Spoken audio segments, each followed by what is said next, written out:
If I fire 1,600, 2,000 rockets into your neighborhood, I kidnap 3 children in your neighborhood, students, and I kill them.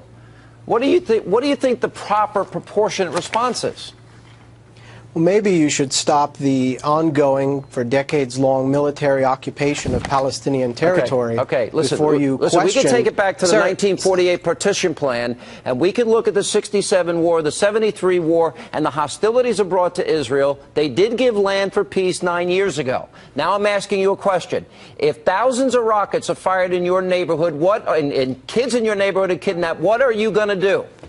Sean, if the United States... Sir, I'm going to try to answer your question if you stop badgering me. Thank you. If the United States was invaded by a foreign military and besieged and surrounded, and the food that was coming into the United States was counted by the calories so that people would be put on a diet, as the Israelis claim, and bombs were being dropped. Sir, let me finish. Let me finish. You're justifying... Let me finish, and then you are making a rationalization for rockets and kidnapping and murder, and you expect you want to blame the victims in this case. Zuhdi Jasser. So the only people blaming the victim here is you. Because there are countless Palestinian civilians. Yusuf, this cycle of lack of...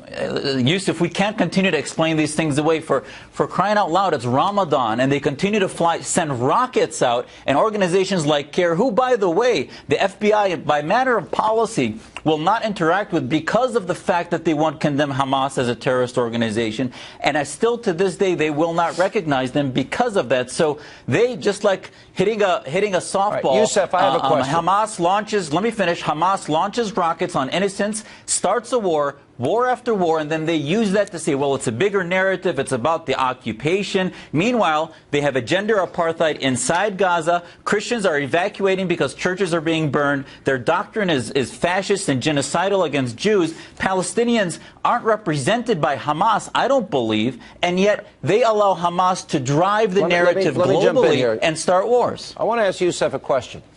Is Hamas a terrorist organization?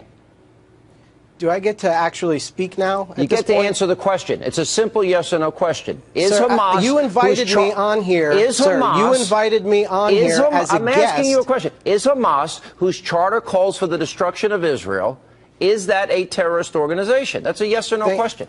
Thank you for your question. And now I will provide an answer. Finally. It's very telling to me that, and it should be telling to your viewers as well, by the way, that the moment you have a Palestinian voice on your program who begins to explain the legitimate grievances of Palestinians on the ground, not just organization. Hamas. Answer. Sir, let me question. Finish. Am I a guest on your program, or am I on a witness stand here? Is Hamas a terrorist organization?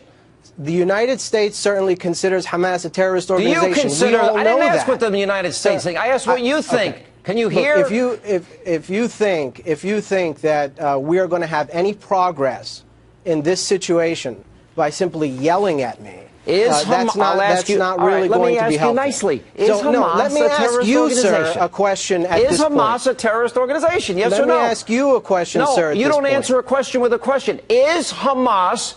What part of this can't you get through your thick head? Is Hamas a terrorist organization?